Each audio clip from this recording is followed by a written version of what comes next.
Nag-promise ka sa akin na hindi ka malilate. Sinundo ko pa si Mary Ann. Nag-promise ka rin sa akin na hindi mo isasama yung Mary Ann yan. Okay. Kaya ako sinama si Mary Ann kasi mag-una kami. At syempre, ikaw ang gusto kong unang makaalam ng dahil ikaw ang best friend ko.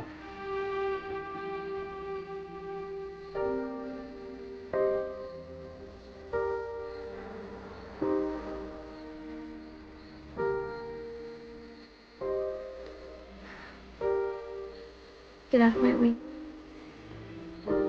Di ka ba masaya para sa akin? Get out of my way. Bujoy, di ba ito ang gusto mo? I said get out of my way! Ano bang nangyayari sa'yo? Wala kang pakialam! Hindi na kita maintindihan Kailan mo eh. pa ako inintindi? Diretso mo ba? Dahil hindi ko kayang basahin kung anong nandyan sa utak mo. Kung galit ka, sabihin mo sa akin kung bakit. Kung nasaktan kita, sampalin mo ako. Sige, gantihan mo ako. Matatanggap ko lahat dahil kaibigan mo ko eh. Oh yes! Kaibigan mo ako! Kaibigan mo lang ako!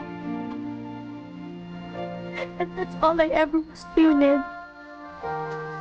Your best friend.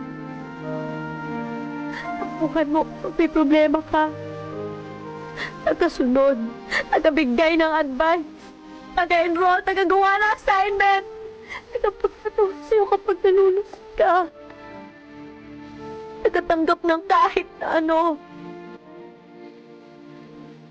And I'm so stupid to make the biggest mistake of falling in love with my best friend. Dahil kailan